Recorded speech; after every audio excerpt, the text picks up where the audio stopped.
začetka pandemije smo pri nas v porodnišnici Ljubljana obravnavali med 700 in 800 nosečnic s covidom in večina teh nosečnic je imela blago do zmerno bolezen. Smo pa zdravili oziroma bili vključeni v zdravljenje tudi 20 kritično bolnih nosečnic, takih, ki so imeli res življenje ogrožajoče potek covida in s tem so bili v življenjski nevarnosti tudi njihovi otroci. Zdaj, teh kritičnih potekov covida je v nosečnosti v primerjavi z enako starimi nenosečimi ženskami med 4 in 5 krat več. To je zaradi tega, ker je imunski odziv v nosečnosti drugačen, ker so spremembe na dihalih in tako naprej.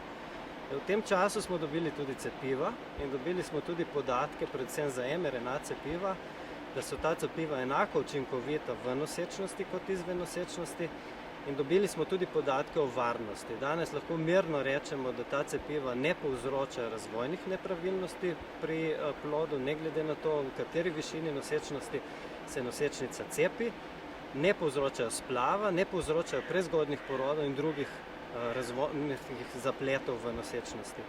Tako da odločitev